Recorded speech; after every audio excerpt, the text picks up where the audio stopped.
In today's video, I'm going to teach you how to create sub-projects in Microsoft Project. If you're coordinating several related schedules, a master project with sub-projects lets you see the big picture without losing the detail. Think of the master project as a dashboard and each sub-project as a fully independent plan that plugs into that dashboard. Start by creating each sub-project as its own file.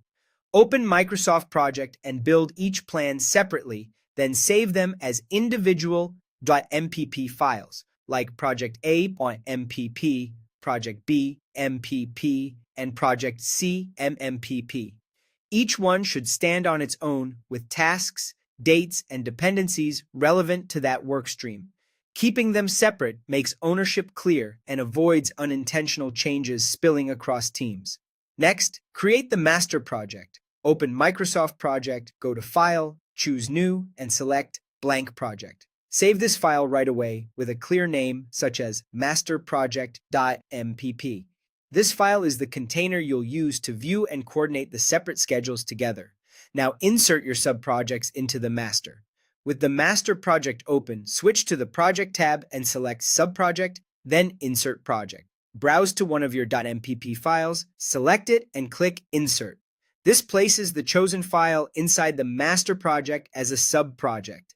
Repeat the same insert process for each additional project you want to include, so all relevant plans appear in one place.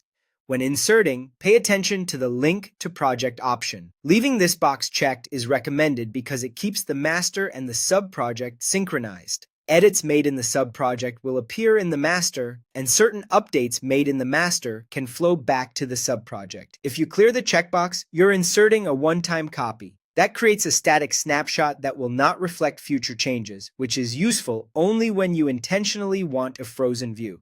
Once inserted, each subproject appears as a summary task in the master. You can expand it to see all underlying tasks or collapse it to keep a high-level overview. This makes it easy to scan milestones across teams or drill into the details when you need them, all without opening each file separately. Keep these rules in mind. Every subproject remains a separate file. Synchronization happens only if Link to Project is enabled, and the master project is a container view, not a merged file. Store all files in a reliable location to avoid broken links, and you'll have a clean, scalable way to manage complex initiatives.